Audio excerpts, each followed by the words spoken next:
Chapter 6. Oblonsky asked Levin what had brought him to town. Levin blushed, and was furious with himself for blushing, because he could not answer. "I have come to make your sister-in-law an offer," though that was precisely what he had come for. The families of the Levins and the Shtcherbatskys were old, noble Moscow families, and had always been on intimate and friendly terms. This intimacy had grown still closer during Levin's student days. He had both prepared for the university with the young Prince Shtcherbatsky, the brother of Kitty and Dolly, and had entered at the same time with him.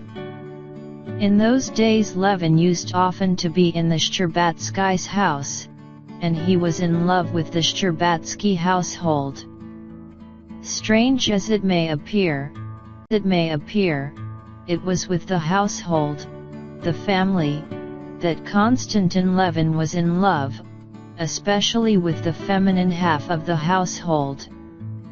Levin did not remember his own mother, and his only sister was older than he was, so that it was in the Shtcherbatskys' house that he saw for the first time that inner life of an old, noble, cultivated, and honorable family of which he had been deprived by the death of his father and mother.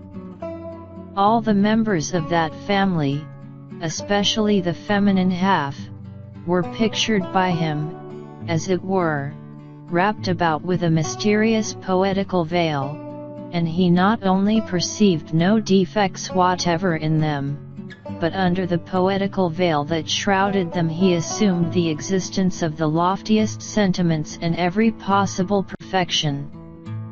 Why it was the three young ladies had one day to speak French, and the next English, why it was that at certain hours they played by turns on the piano, the sounds of which were audible in their brother's room above, where the students used to work, why they were visited by those professors of French literature, of music, of drawing, of dancing, why at certain hours all the three young ladies, with Mademoiselle Linon, drove in the coach to the Tversky Boulevard, dressed in their satin cloaks.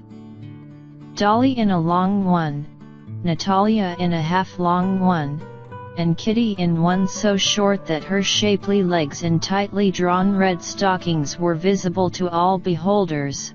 Why it was they had to walk about the Tversky Boulevard escorted by a footman with a gold cockade in his hat. All this and much more that was done in their mysterious world he did not understand, but he was sure that everything that was done there was very good, and he was in love precisely with the mystery of the proceedings.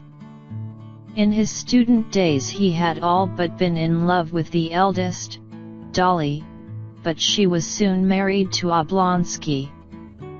Then he began being in love with the second. He felt, as it were, that he had to be in love with one of the sisters, only he could not quite make out which. But Natalia, too, had hardly made her appearance in the world when she married the diplomat Lvov. Kitty was still a child when Levin left the university. Young Shtcherbatsky went into the navy, was drowned in the Baltic, and Levin's relations with the Shtcherbatskys, in spite of his friendship with Oblonsky, became less intimate. But when early in the winter of this year Levin came to Moscow, after a year in the country, and saw the Shtcherbatskys, he realized which of the three sisters he was indeed destined to love. One would have thought that nothing could be simpler than for him, a man of good family, rather rich than poor, and 32 years old, to make the young Princess Shcherbatskaya an offer of marriage. In all likelihood he would at once have been looked upon as a good match. But Levin was in love, and so it seemed to him that Kitty was so perfect in every respect that she was a creature far above everything earthly, and that he was a creature so low and so earthly that it could not even be conceived that other people and she herself could regard him as worthy of her. After spending 2 months in Moscow in a state of enchantment, seeing Kitty almost every day in society, into which he went so as to meet her, he abruptly decided that it could not be, and went back to the country. Levin's conviction that it could not be was founded on the idea that in the eyes of her family he was a disadvantageous and worthless match for the charming Kitty, and that Kitty herself could not love him. In her family's eyes he had no ordinary, definite career and position in society, while his contemporaries by this time, when he was 32, were already, one a colonel, and another a professor, another director of a bank and railways, or president of a board like Oblonsky. But he knew very well how he must appear to others, was a country gentleman, occupied in breeding cattle, shooting game, and building barns, in other words, a fellow of no ability, who had not turned out well, and who was doing just what, according to the ideas of the world, is done by people fit for nothing else. The mysterious, enchanting Kitty herself could not love such an ugly person as he conceived himself to be, and, above all, such an ordinary, in no way striking Anna Karenina 51 of 1759 person. Moreover, his attitude to Kitty in the past, the attitude of a grown-up person to a child, arising from his friendship with her brother, seemed to him yet another obstacle to love. An ugly, good-natured man, as he considered himself, might, he supposed, be liked as a friend, but to be loved with such a love as that with which he loved Kitty, one would need to be a handsome and, still more, a distinguished man.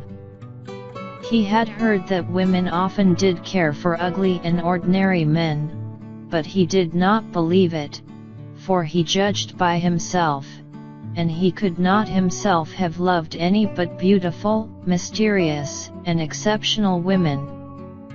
But after spending 2 months alone in the country, he was convinced that this was not one of those passions of which he had had experience in his early youth, that this feeling gave him not an instant's rest, that he could not live without deciding the question, would she or would she not be his wife, and that his despair had arisen only from his own imaginings, that he had no sort of proof that he would be rejected. And he had now come to Moscow with a firm determination to make an offer, and get married if he were accepted. Or he could not conceive what would become of him if he were rejected. Yeah.